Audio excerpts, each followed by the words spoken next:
குடியாத்தம் நகர அதிமுக சார்பில் பிரச்சார பொதுக்கூட்டம். கொள்கை பரப்பு துணை செயலாளர் பங்கேற்பு. வேலூர் மாவட்டம் குடியாத்தம் நகர அதிமுக சார்பில் வேலூர் நாடாளுமன்ற தேர்தலில் போட்டியிடும் அதிமுக வேட்பாளர் மருத்துவர் பசுபதி அவரை ஆதரித்து மாபெரும் பிரச்சார பொதுக்கூட்டம் குடியாத்தம் தென்குளக்கரை பகுதியில் நடைபெற்றது.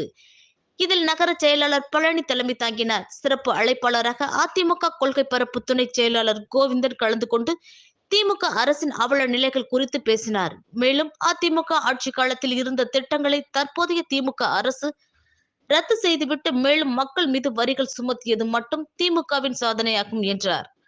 இதில் அதிமுக மாவட்ட செயலாளர் வேலழகன், புரட்சி பாரத கட்சியின் மாவட்ட செயலாளர் மேகநாதன், SDPI கட்சியின் மாவட்ட செயலாளர் அல்தாப், முன்னாள் நகர்மன்ற தலைவர் அமுதா சிவபிரகாசம், மாவட்ட சிறுபான்மை பிரிவு செயலாளர் அன்வர் பாட்ஷா, துணைத் தலைவர் பூங்கொடி, மாவட்ட துணை செயலாளர்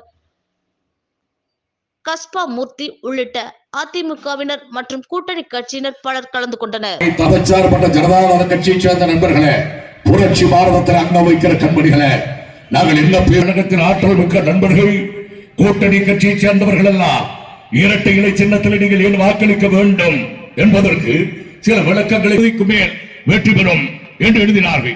ஆனால் கடந்த 5 தினங்களாக அதே என்று எழுதுகிறார்கள். அது மட்டுமல்ல, கடந்த திராவிட முன்னேற்ற கழகம் சட்டமன்ற தேர்தலில் அவர் சொல்லுகிறார், எடப்பாடி பழனிசாமியை பாத்தீங்களா, அதில் கதாநாயகன் ஒரு வசனம் பேசுவார், ஒருவரை ஏமாற்ற வேண்டுமானால் அவன் ஆசையை தூண்ட வேண்டும்.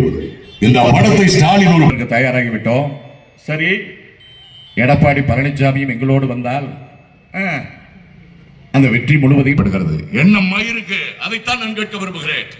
அனைத்து பெண்களுக்கும் என்று சொல்லிவிட்டேன். இல்லாமல் இருக்கலாம். இந்த நாடாளுமன்ற தேர்தலில் ஓட்டு போடுகிற தாய், அந்த பாவம் ஸ்டாலின் அவர்களே,